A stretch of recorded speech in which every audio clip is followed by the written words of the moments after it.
What are we doing today, Emma? Oh, we don't really know yet. We're going ashore and we've got no idea what awaits us, so we're going ashore to explore. So it's an adventure exploration. It is an adventure. It's only a little town, but there's some hills, so hopefully there'll be something interesting to see and interesting people to meet. Awesome. Alright, get the dinghy in the water. One of the joys of cruising is visiting these places that you have no idea about. No travel brochure, so to speak. People you'll be meeting for the first time who don't know us from a bar of soap. To explore a place and the local culture for the first time can only be explained as exciting, and it's something that we always look forward to. We can't wait to get ashore and discover what awaits us on this island of ex-headhunters.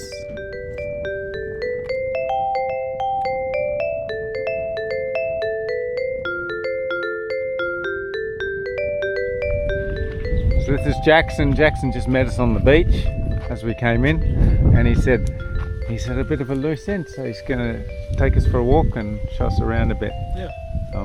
And Jackson, you've lived here your whole life pretty much. I'm originally from here. Originally from here, but on the other side of the river, you said. Yeah. I own the land on the other side of the river. Yeah. With some of our relatives also. We are living there. Okay. I found the Kauri tree. Well, Jackson showed us the Kauri tree. Yeah, I'd say maybe 100 years. Is that right? 100 or below 100? Either 180 yeah. 80 or 90. Yeah, 80. Okay. This is sandalwood. Yeah. So this is the sandalwood tree. And they do grow it locally for income.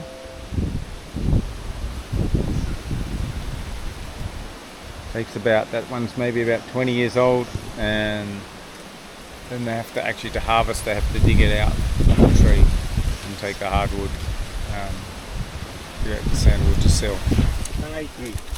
Night tree. This is the fruit. Can you eat the fruit? Yeah, we peel it and you hit. You have to use the rock to hit it. Just to mash it up.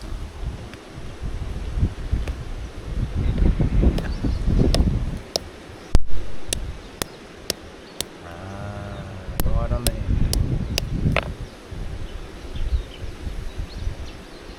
Okay, this is the nut. You peel out this.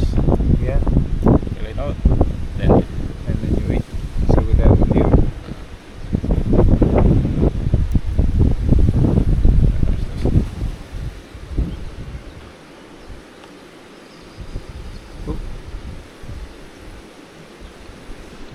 that one for head it is.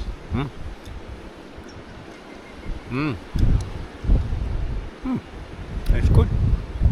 It's like raw peanut a bit. Swim hole here. Jackson just shown us on the other side there's a spring. Yes. Spring that runs down, influencing over here. So you can get some spring water. Yeah, the local used to drink, mainly for drinking. Yep. It's the river water you need to boil, but the spring water is pretty good.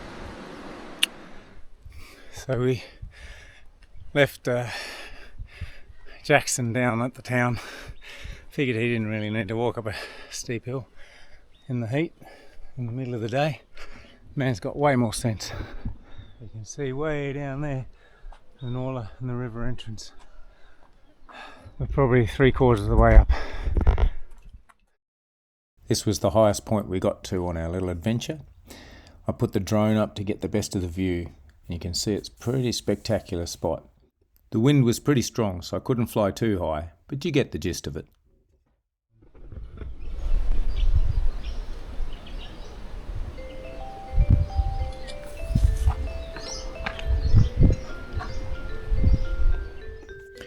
It was fantastic to get a bird's eye view of the town, the river and the surrounds. The places we'd walked earlier that morning with our wonderful new friend Jackson, who was such a great guide, a lovely fella. He taught us lots about the local industry, the plants, the foods, the wild foods, the water source. Came away feeling like we could almost survive in the place. Really enjoyed hanging out with Jackson.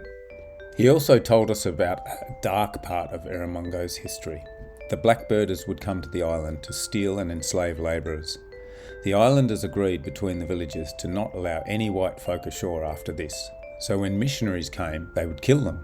One family sent 3 sons, who were all killed, until finally their 4th son managed to convince the islanders he meant no harm. He then helped them to reforest some of the dry, barren lands and changed the island forever. We're just going back to the boat for some lunch. And then we're going to meet Jackson back here at 4. He's going to get us some fruit, buy some fruit from him. Sandalwood. So what they do is they just take the bark off the outside, and then once it's cleaned off, then it ships out. And it smells amazing. Prince Henry, you must be the king's son around here. What do you love about living here? What do you love about living here? What's your favourite thing about living here?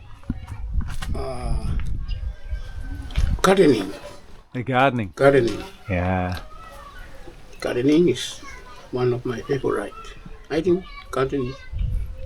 That's why we plant celery, we plant any kind of crop. Yeah. So then bobo. For 20 baht. 20 baht. Yeah. Taro banana. Maybe about this size is 2,000 baht per kilo. Okay. Yeah. Maybe 2,000 So by the kilo. 2,000 baht Per kilo, that Yeah. size. this size. Okay. So them are long tail. A long term.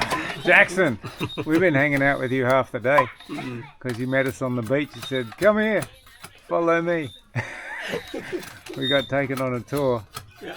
And I want to ask you what you love about living here in Still Spain. Spain. I'm originally from here, so I love living here because it's my home. Uh-huh.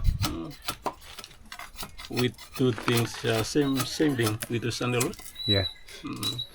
and gardening, sandalwood, and a bit of cattle, small cattle farm, Yeah.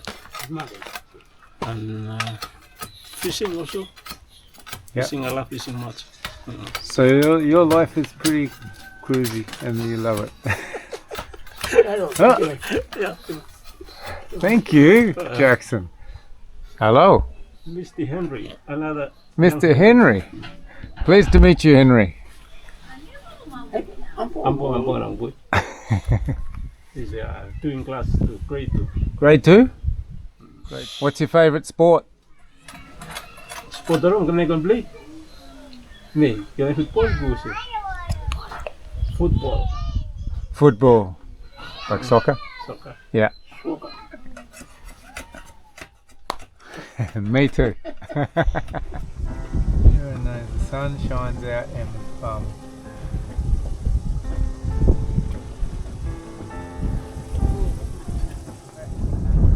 End of another great day, Emma. What a fun day I've had. Enjoyed that day. It's great to meet Jackson and Chief and David's wife. It's gonna go. Is it gonna flash? Is it gonna flash? Is it gonna flash? Did a little bit. That was a little bit green. Did you see a green flash? No, I didn't see a green. It wasn't a flash, but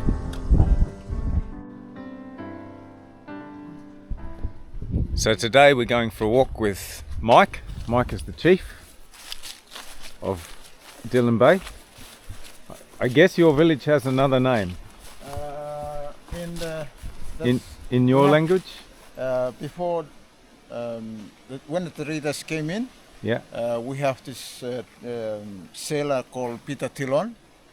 Peter Tillon was the one who named this village Tillon's Bay. Ah, okay. And after that, when we have when people lived there and they killed this missionary John William, and we have changed the village to Williams Bay. Ah. But the language name of this village down here is Unbongol. Unbongo. Unbongol. That's what it says on the chart. Yeah. Unbongo. Yeah. Down. Yeah, it's on the chart. Oh, Written as that on the chart. Yeah. Good to know the proper name. Today we walk with him to some huge kauri trees. Kauri, natively or endemically, is also on Erromango. We thought it was only in New Zealand, but it is here as well. But not on the other islands of Vanuatu, just on Erromango.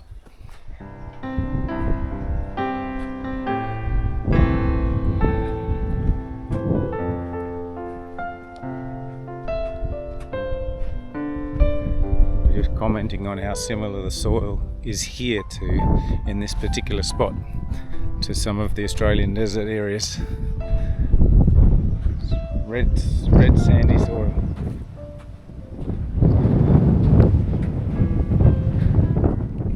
So this is a beautiful little tradition that Mike has done, where we build a little mountain out of, that's Emma's one there, and that's my one over there with all the big rocks. I got into the excavation, and then when you've made the mound, after you make the mound and you feel it in your heart, then you make a wish, and you don't tell anyone what your wish is, and then the wish will come to us. It's beautiful. There's lots of them. You can see all the mounds, all the tourists that have come through. Oh, so these are all the Yeah, so this rock has been here forever, Forever. Amen. and this is on Mike's land, so this is to show this is his land. Yeah. This I rock. have a story to this. Yeah? Tell me the story. The story is the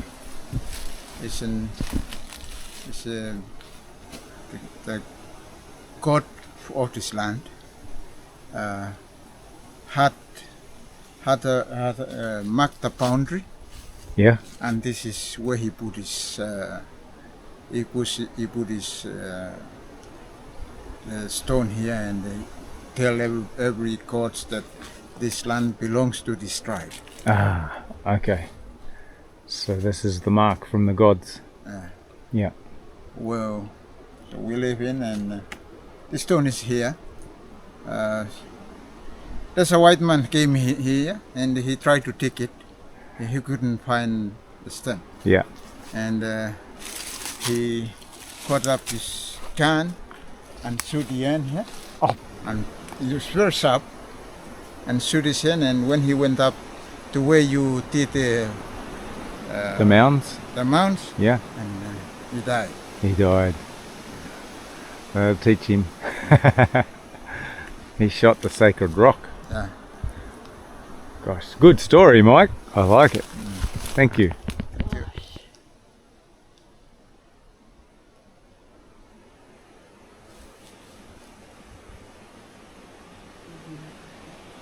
Oh, Kauri.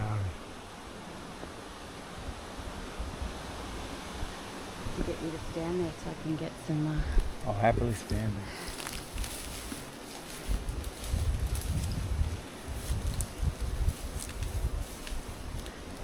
Yeah, that gives it perspective.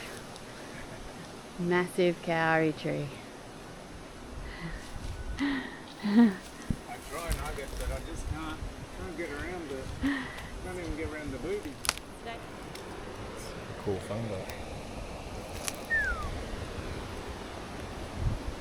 The minutiae to the magnificent.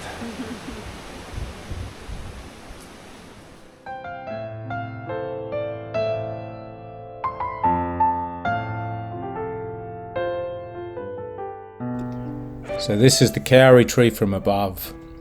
I put the drone up just to give some perspective.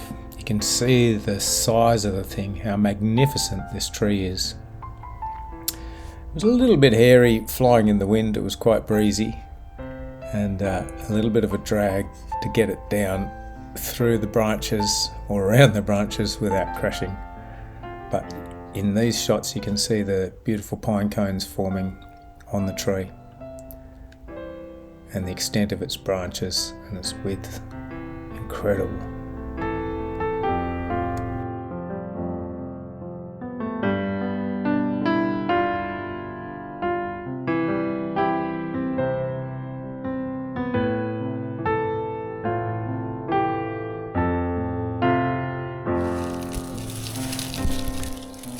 Baby Kauri was growing in the road,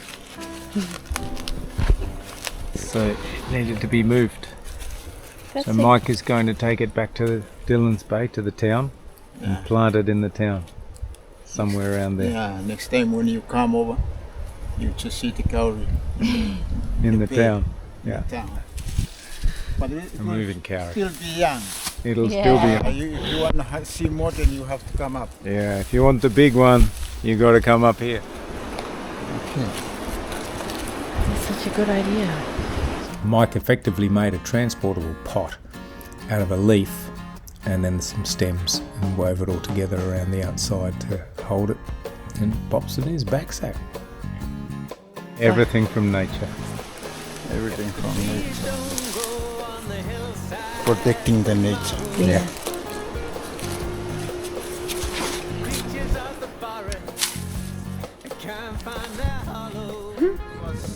We have our own home somewhere else, but we come here because our kids go to school.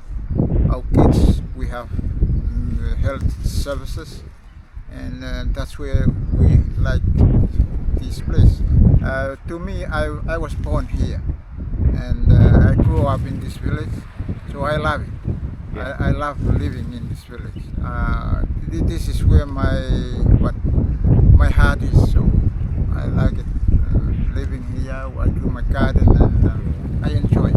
Thank you so much for taking us up to your land and to see the Kauri tree and all the chats and the talking and understanding of your culture. You're welcome. Tell others that if they want to come and see the Kauri, they're most welcome.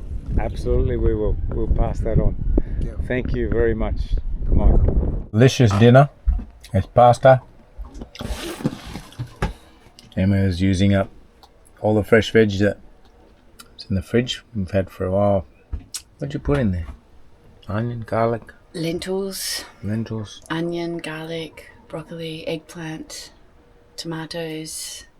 Did I see carrot? Carrots, whatever I found in the fridge. Okay. So it's pasta a la everything. With olives, some anchovies. Yep. And tin tomatoes. Nice. Well, it's delicious. Thank you. It's 5 in the morning. We're up at 4, 10 to actually. 10 to 4. Pulled up the anchor and headed off from Dillon's Bay. Got about a 80-mile trip to get to Port Vila. So we're hoping to get there late afternoon before the sun's gone, and we started out with a really nice breeze and it's just died about 1 hour in, but I think it'll come back. It's supposed to sort of stay consistent. We're still under the island, so maybe as we come out the other end it'll improve. Also sunrise, so a few little things affecting it. Anyway, we're leaving Dillon's Bay and Erromango. There's an interesting story behind the reason it's called Erromango. It's not the proper native name. I'm not really sure what the native name is for it, I didn't clock it, but the story goes that Erromango means it is good, and there was a trader was here and they were trying to give him a coconut to drink and he wasn't taking it, and the native kept saying, it is good, Erromango, Erromango, Erromango. So from there on, the traders called the island Erromango. Wind finally filled in, and beautiful sail, got about 15 to 18 knots. a breeze, and doing about 6 to 7 knots of boat speed with the cutter rig and the full main. And in with relax.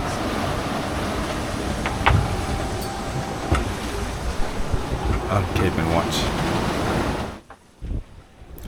As Erromango dissolves into the distance, I want to say a big thank you to the people of Dillon's Bay for making us feel so welcome and showing us about, particularly Jackson and Mike. You guys are champions. Thank you so much.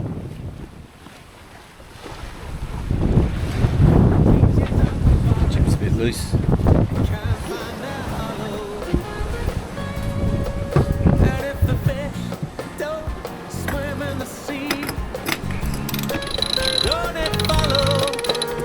There'll be no peace left here to borrow, to borrow.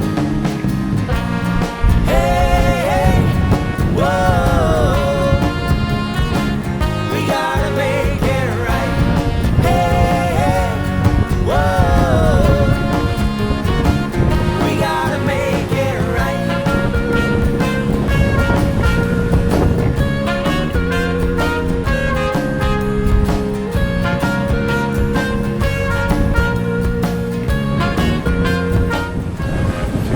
Miles to go. We don't give some back where we take, then it's shame.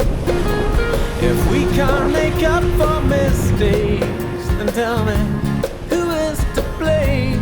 And we don't change when it's clear to see that we must, how we must. And where are we gonna go in this? So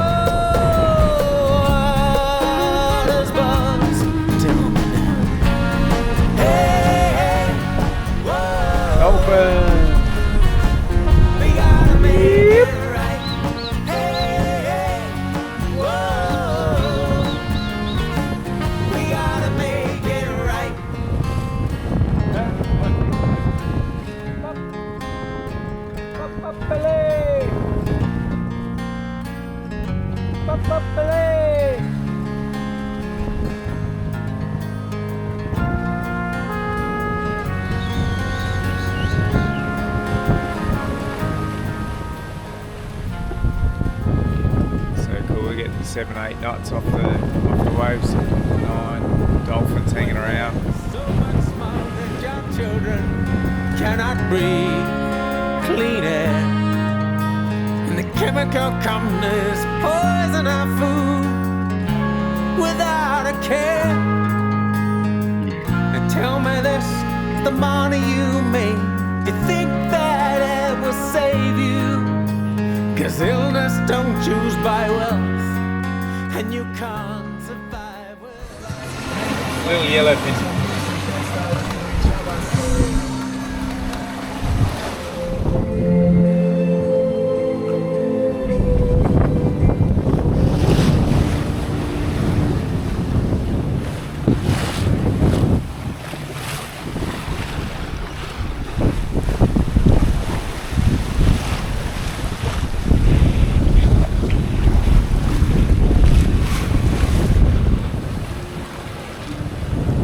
See it, pata.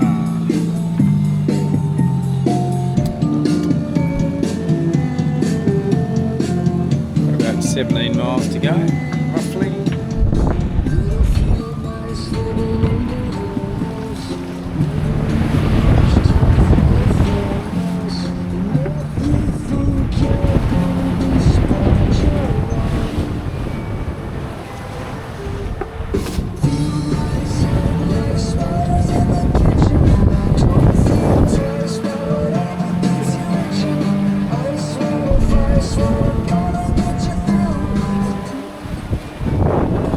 Broke my tooth earlier on popcorn, believe it or not. Popcorn. How do you break your teeth on popcorn? Oh, when they don't pop properly. Nasty.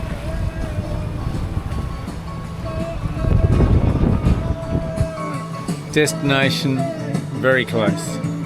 About 6 miles maybe, less. About an hour to go. Not coming out. One yacht coming in.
Coming into Port Vila.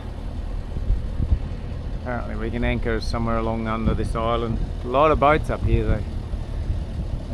Quite a lot of moorings, quite a lot of commercial moorings. So I don't know if we're going to find space, but we'll sneak up there and we'll have a look. If not, we might have to go back around the other side in the dark.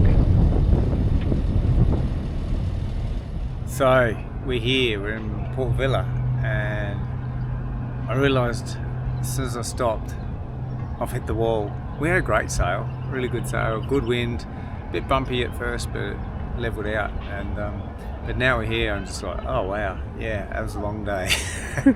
12 hours plus, actually, 13 hours of sailing. But Anyway, who did we find? Oh, look out. Zanzibar. They've got no bar. Emma made up a coleslaw. And this is the yellowfin. Cut it fairly small. I rolled in some flour. Fried it in garlic and oil and peanut oil. And some lemon juice on top. It's awesome. Quick fry in the pan. What do you think, Emma? It's delicious. Fresh jelly.